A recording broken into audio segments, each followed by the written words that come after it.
Thank you, Bruce.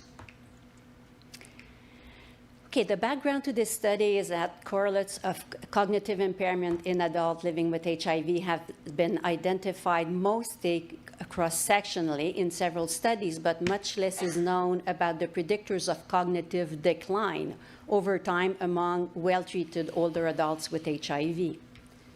So the data I'm presenting is from the Positive Brain Health Now study. It's a Canadian study that enrolled 856 participants, mean age 54, who had been living with HIV for at least 1 year from 5 clinics in Canada, and they were enrolled between 2013 and 2016. They had comprehensive biopsychosocial characterization every 9 to 12 months, and the global cognitive ability was measured with the BCAM. So I'm going to talk about the BCAM briefly because this is a test that we've developed, so none of you, I guess, know what I'm talking about. We know very well the cognitive domains that have to be assessed in HIV. So these are the tasks that are included in the BCAM. So they're all your average tasks. The BCAM is administered by computer, but supervised, so there's someone there with the person who's doing the testing. The advantage is that there's harmonization across sites because the instructions are on the computer. The time tasks are accurately measured in milliseconds, and thanks to COVID, or because of COVID, we have programmed the BCAM so that it can be administered remotely, yet still measure reaction time in milliseconds. So there's nothing very specific about the tasks or about the mode of administration. What is or was unique at the time that we developed that is how we combine the tasks. We developed the BCAM as a measure, so we're not trying to diagnose hand, we're not trying to say, is this normal compared to population norms with all the challenges in finding suitable population norms. We're only asking how much cognition do you have and assess that in a way that is precise and brief. So to combine all the tasks, we use rationalysis, which is a modern psychometric method, and we created a continuous interval score from the BCAM. Interval is important because from the start, we want to focus on cognition over time.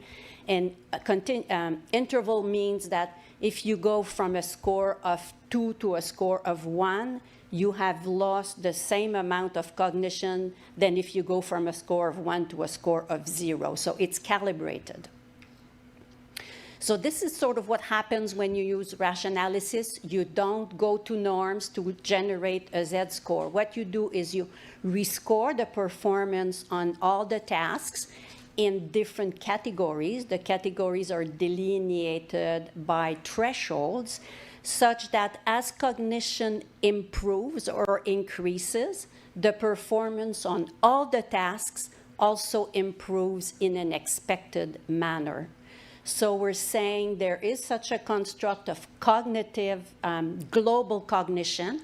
HIV doesn't affect the brain specifically in one area, as you would see, for example, in stroke. You wouldn't be able to develop something like that in stroke, but in HIV, we're able to do that. And we've replicated, by the way, this analysis using data from classical neuropsychological testing. So the idea that you can approach cognition globally is legitimate. And what you end up with, sorry, I'm going to point here. It's going to be, yes. What you end up here is the score is in location. The location is in units of standard deviation, ideally with a mean of 0 and a standard deviation of 1.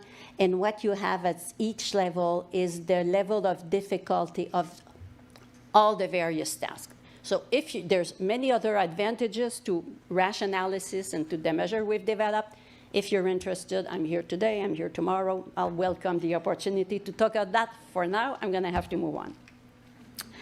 Okay, So once we have a score of global cognition, we've applied group-based trajectory analysis to the longitudinal centered BCAM data to identify distinct groups of individuals with a similar evolution over time.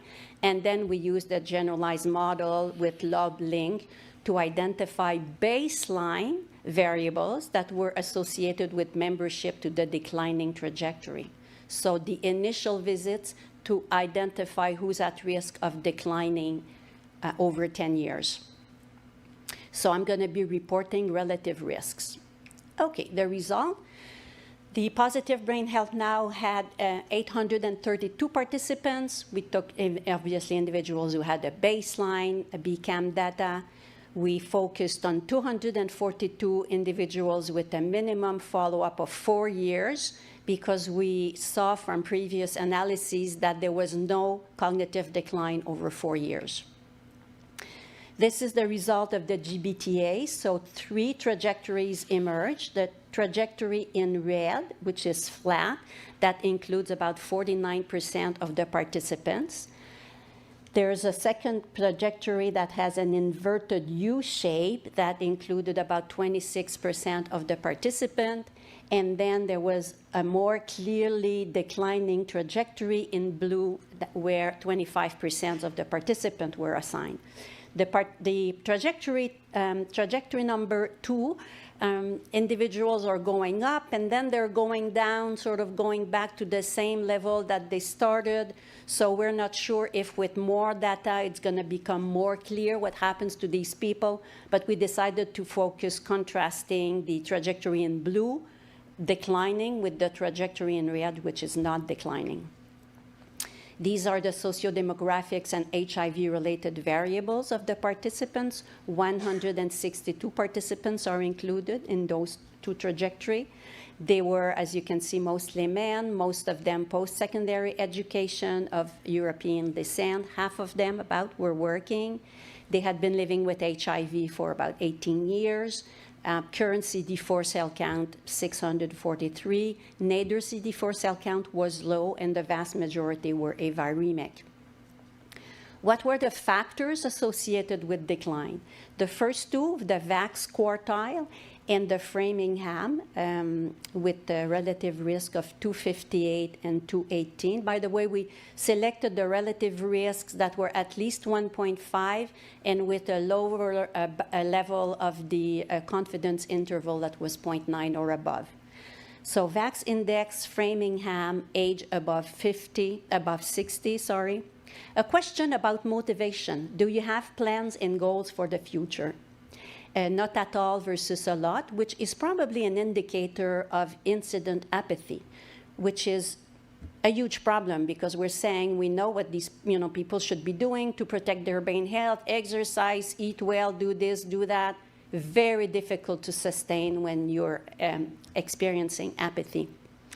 ALT, 25 to 204 versus lower than 24. Hemoglobin, higher versus lower. HDL cholesterol, low versus higher. Have you ever been diagnosed as having a learning disability or attention deficit disorder? I'm a psychiatrist working in an HIV clinic. I can tell you I see a lot of those people. They refer to me for cognitive difficulty. How are you doing in school? What school? Cannabis use, current versus past only or never. FIB4, albumin, and surprisingly, BMI, obese versus normal. So if anyone is craving for an ice cream, this would be a good message. So we're not too sure why obesity is actually protective against cognitive decline. I was just speaking with Scott, and he said, well, maybe you could look at, we have waist to hip ratio, so we should be looking at that in more detail.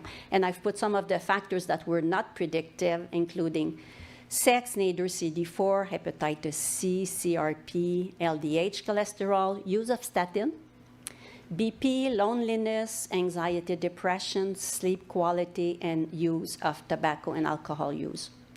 When we did the multivariable, you can see that VAX and Framingham disappear when we include age because they're very heavily influenced by age. history of attention deficit disorder, albumin, and obesity. So conclusion, within the first 4 years, there was very little decline in cognition. So cognition declined in about 1 in 4 participants between 4 and 9 years.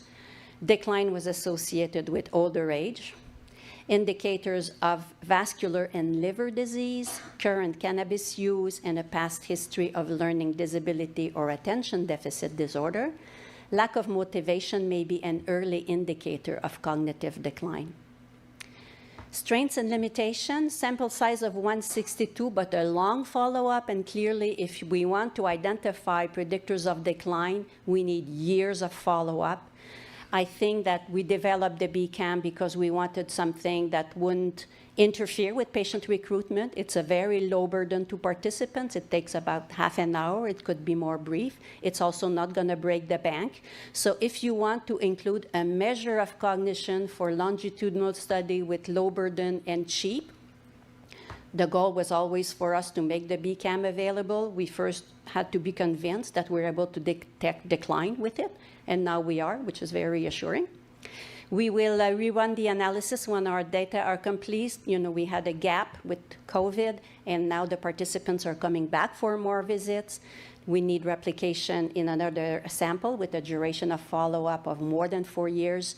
And some of the predictors that were of interest could not be tested because there was a lack of variability in our sample. So I want to thank the co-author of this presentation, as well as all the sites, the data management team, the research coordinator, our community partners, the research assistant who do the work at each site, but also, very importantly, our participants.